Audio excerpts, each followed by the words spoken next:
In this vlog, I'm going to talk about something that I believe could help organisations who are really struggling with creating a new norm for their organisation, coping with the COVID pandemic, but could also change the way we communicate and relate to one another in such difficult times.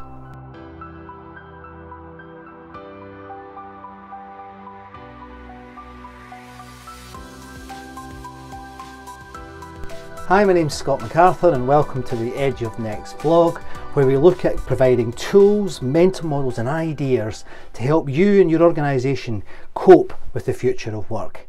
If this is your first time on the Edge of Next vlog, please think about hitting the subscribe button, and if you hit the little bell next to it, you'll get notifications of all my videos in future. Thank you. I'm recording this on the 22nd of September 2020 from the United Kingdom.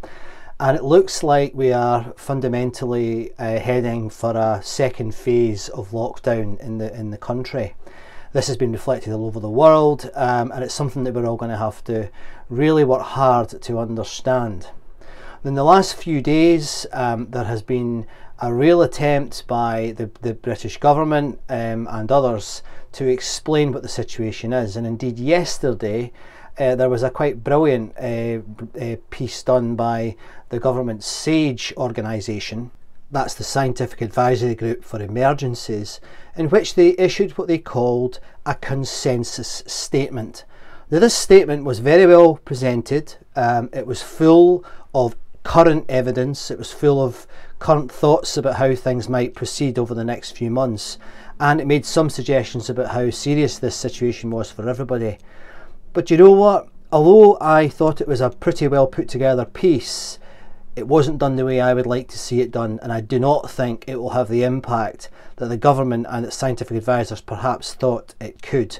And in this, there's a lesson for everybody, including you as an individual and your organisations, about how we can communicate evidence to a wider population.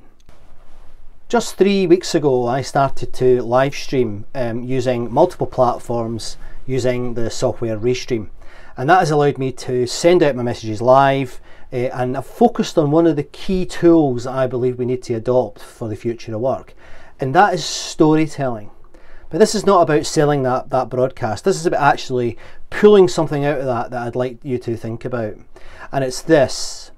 There's a phrase that I think really helps when you're thinking about how you can sell an idea, sell evidence, sell a situation to an individual, an organisation, a part of an organisation, or even a country or even a world, that I think is really helpful. And this is the basic statement that I think absolutely nails this. Facts tell, stories sell. Facts tell, stories sell. I think it's incredibly powerful, and it explains so many things that I've encountered throughout my career. When I first went from the scientific community into the business community, I was amazed at the lack of facts, the lack of evidence, the lack of searching for evidence. And then over the last few years, I've seen the tables turn, and now organisations have become almost obsessed with metrics and measurement. And it's a shame, because I think that was the right thing to do, but I think things have got out of balance. And I think that explains at least partly why things are so difficult for many organisations to bring their people with them, to encourage them to support the changes that they need for the future of work. So to bring it back to the key theme of this short piece, what I would like to see from governments all over the world, and you know what? I am disappointed in our government in the United Kingdom. I'm disappointed in other governments and what they've done.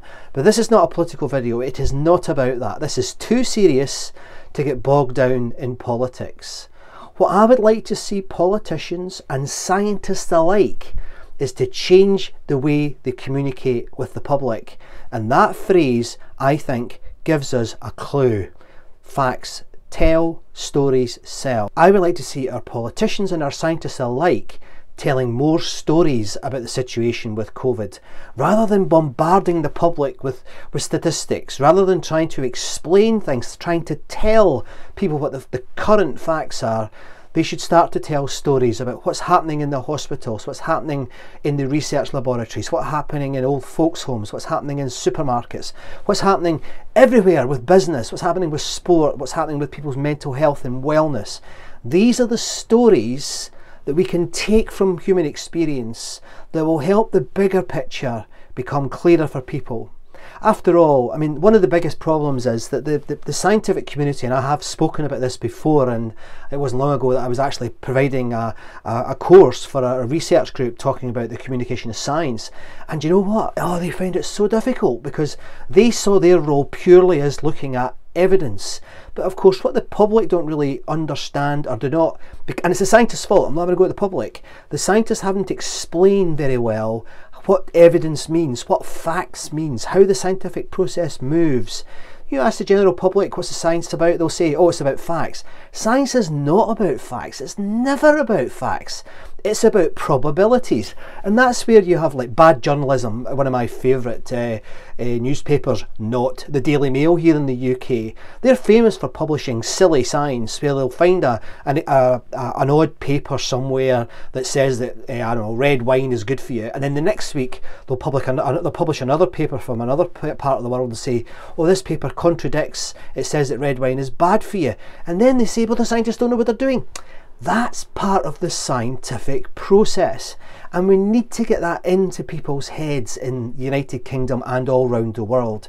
This needs change. We need to start telling more stories.